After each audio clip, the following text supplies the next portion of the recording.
Love holds her safe from dark against the face of dreams.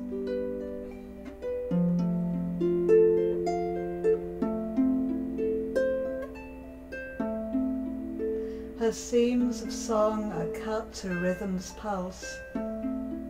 Beyond the heat of thought, a thread of measured feet brings her to stillness.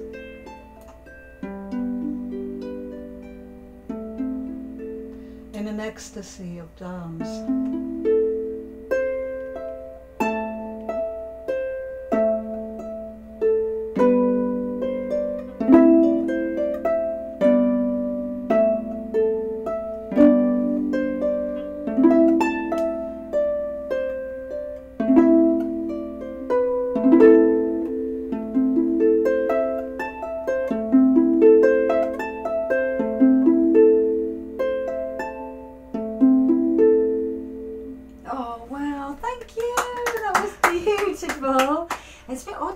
Chat to you through the strings of your harp because it's quite a small space here. I'll move around the side. So what have you been doing lately? You've got lots of harp and song and poetry and storytelling in your life. How is that panning out? What sort of things are you getting up to? Well, the latest thing is that I've had a request to put together a course in harp and storytelling, which I'm quite excited about. Oh, yeah. I hadn't really thought of the idea. But when it was presented to me, I thought, oh yes, I've been telling stories since I was about 4. so it seemed something that was right up my street. So I thought to schedule the first one for October, and actually to extend the range to other acoustic instruments like guitar.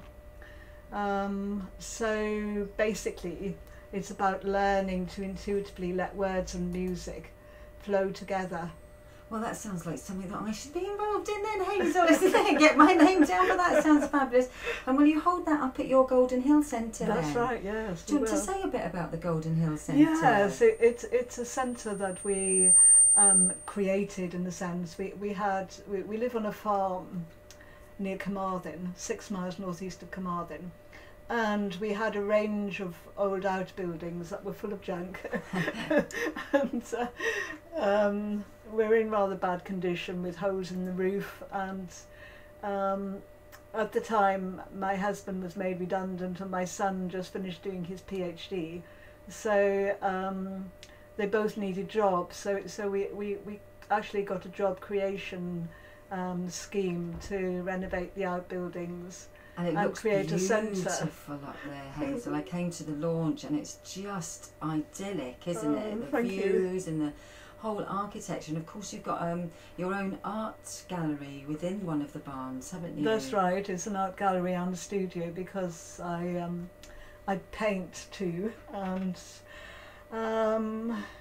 yes, I've since the new studio opened, well, since we opened in July last year, I have sort of completed quite a few new paintings, and I've also expanded, got so many paintings now. I've you need another barn. Yes, well, I've extended to Origin in King Street in Carmarthen. Oh wow! The new Origin gallery there. Lovely. And so I've got a sort of wall there upstairs.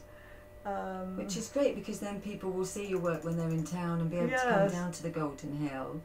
And what else do you offer at the Golden Hill Centre? Well, we're a therapy centre as well, and I've been a hypnotherapist, working with hypnotherapy and various other therapies since 2000, and when my husband was made redundant, he trained in hypnotherapy too, and NLP, and now I must admit, because I've got so many other things on the go, I do sort of tend to push most of the work towards him.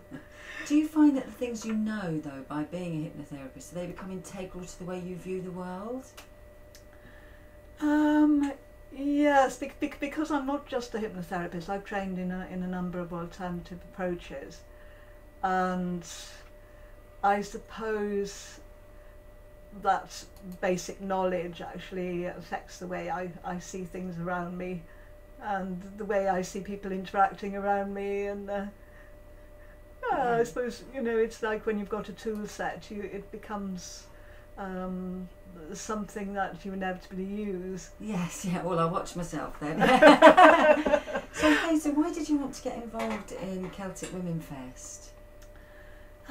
Well, I was involved in the first Celtic Women project, and I really enjoyed it, and I think it encouraged me to pick up my harp, because I was rather lax about sort of playing, and there were so many other things in my life. I tended to get pulled this way and that way, so it gave me the discipline to actually spend time playing, and I've written songs and poetry over the years and haven't really done anything with them. So that's lovely to hear that, because obviously I was creative director of that Celtic Women project. Just to explain to people, it was a community project last year where over 350 women from across Carmarthenshire and West Wales took part in workshops with me. We published a book, we edited and released a CD, which we launched actually in the Great Glass House, didn't we, Hazel? Yes.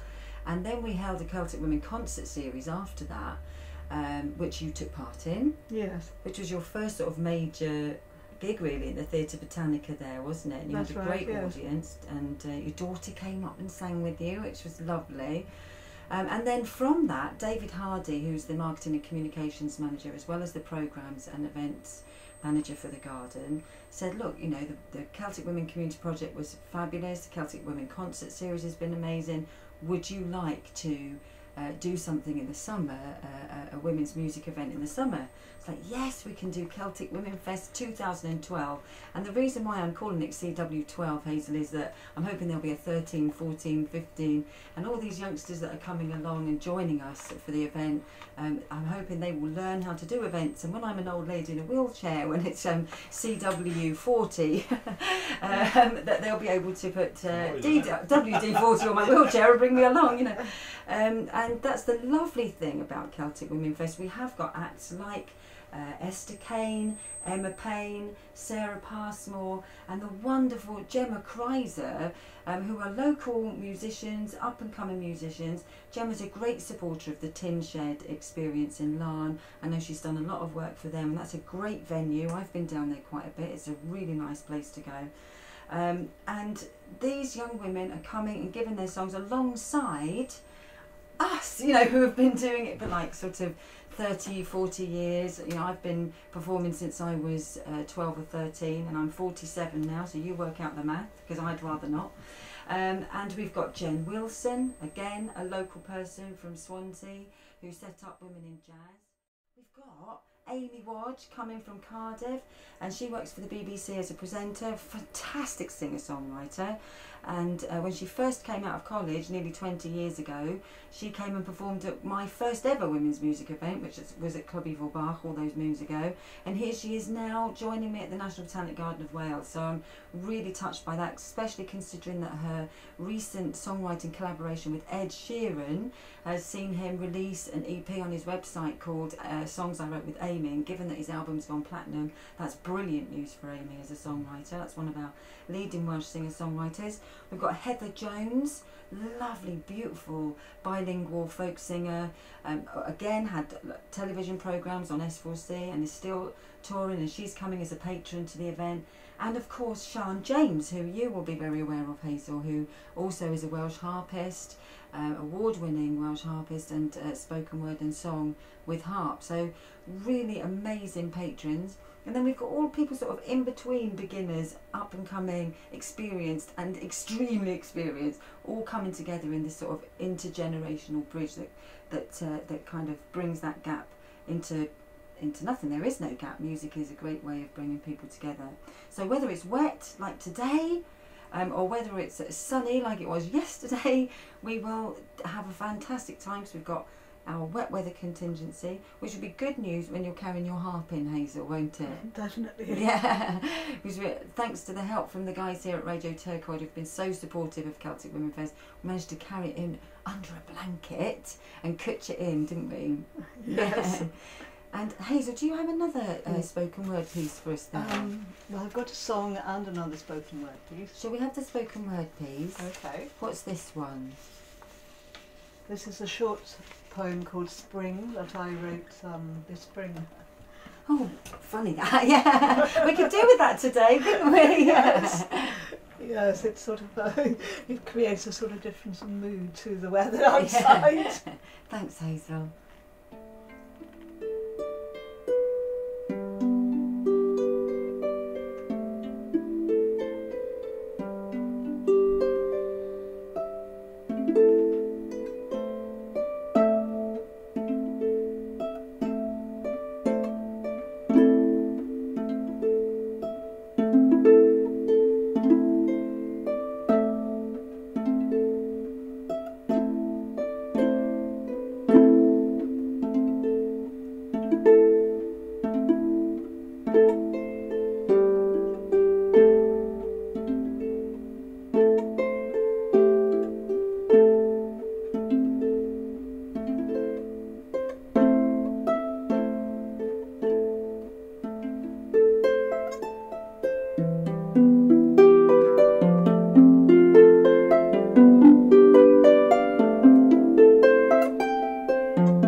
Opening to a lover's hand, to warmth that strokes her shivering back. She rises fecund in her greening land.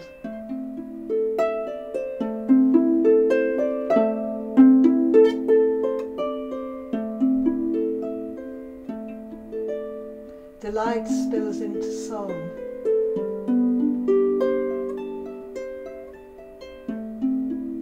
Carried on the winds, calling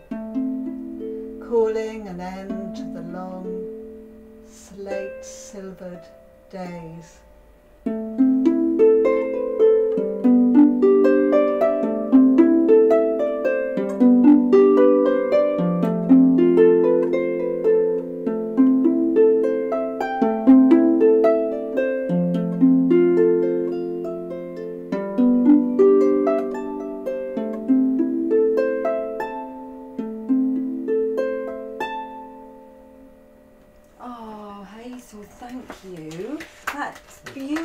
A ray of sunshine on this rainy old monsoony type day, so thank you for that, darling. Also, I should mention actually that Molly Zacharias is coming to CW12, Celtic Womenfest 2012. Molly is a fantastic sort of post-punk poet, I would say, within her songs. Her songs are so lyrically bang on, you know, and it's just brilliant. She's just been signed, so we're so excited to have Molly coming along. And we've got Smash Peters, who's another local singer-songwriter. And then on the spoken word front, which is lovely to have poetry as well as music at the event, we've got the associate editor Susie Wild from Parthian Press. Really pleased about that, because Parthian Press are a local publisher to West Wales, and it'll just be brilliant to have Susie come and do her thing. And also we've got Rhian Edwards, who of course was a guest with me here last week. I put Rhian in touch with Annie Hayden actually, who was also one of my guests here, because Annie from the Dylan Thomas Birth House has very kindly given us a gift for a prize draw, Hazel. So I'm going to put all of the names of the artists in a big hat and pull out one of the artists who will win a weekend in the Dylan Thomas Birth House for 7 to take, so they can take their family along and actually stay the whole weekend in Dylan's house.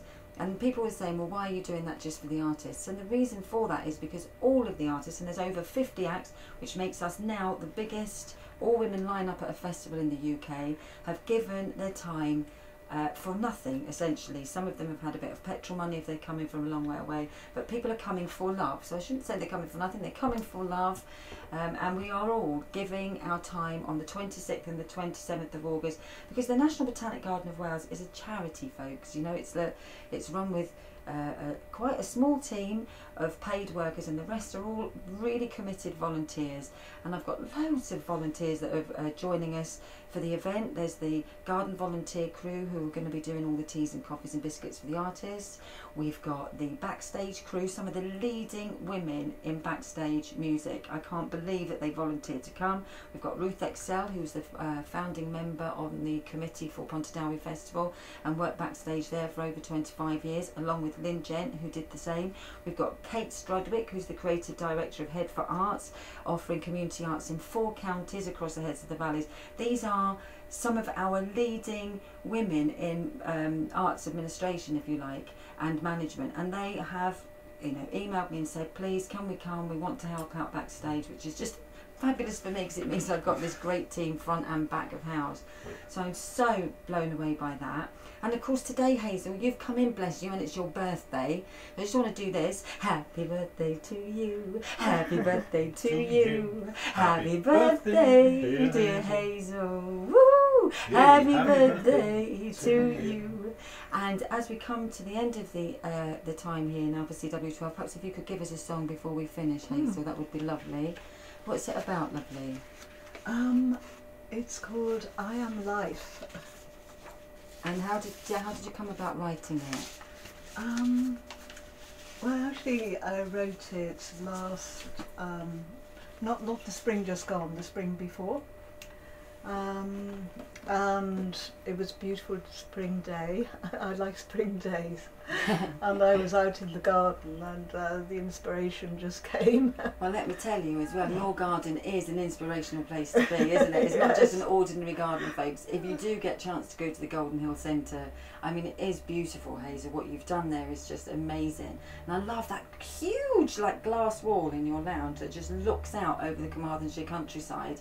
It's just a blessing, isn't it? It's like a dream centre, really. Actually, can I come and live there with you? Yeah. So I think spring, summer, winter and autumn and any other season that might slip its way in there, because they seem to be all over the place at the moment. It's just a fantastic place to write and create, you know. Yes, it is. So I can see why on a spring day you would be inspired to write beautiful poetry with your harp and beautiful songs like this one. Thank you. So it's I Am Life.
I am the dreamer that moves each passing day.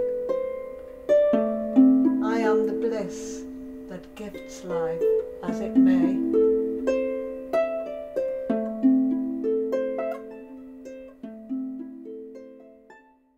Where can people find out about your work work and the Golden Hill Centre and everything? Well, we do have a website, which is www.thegoldenhillcentre.co.uk, or if you just put in a Google search for the Golden Hill Centre, it'll come up.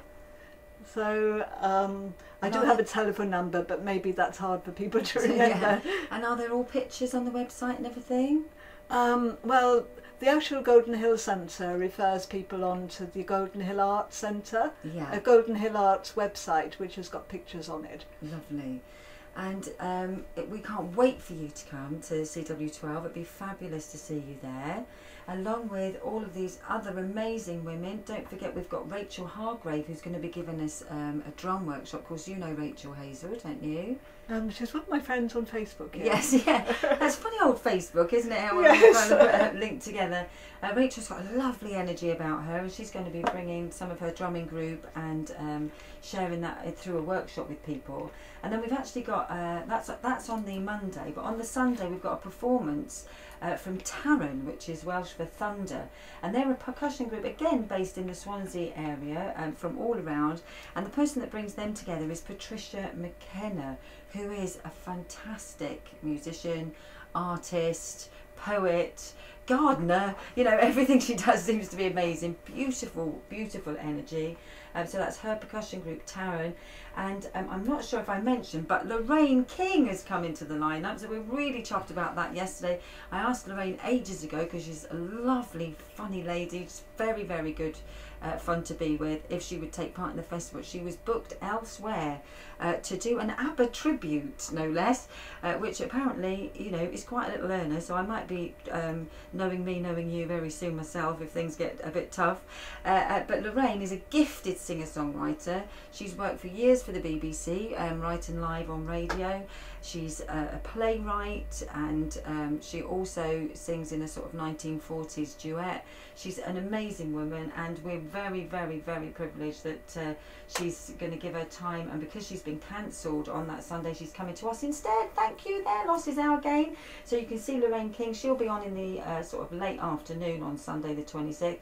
You know, if you do want to know exactly who's playing, because obviously it's difficult for me in a short space of time to kind of give you an overview of over 50 acts, but if you did want to, you know, you can always go to Celtic Womenfest blog at blogspot.com, and the full running order is there, plus a write-up of all of the different artists, so it'd be absolutely brilliant. You can read about Breege Wildhearth, who'll be doing our sound sculpture to close the event, Helen Davis, who will be dressed as, and not dressed as, but actually will be Queen Elizabeth I, doing bilingual welcomes for us. We've got the wife of the Deputy Mayor of Llanelli, Ruth Price. She's coming to open for us. Poetry from Simone Mansell-Broom. You name it. You know, it's kind of happening.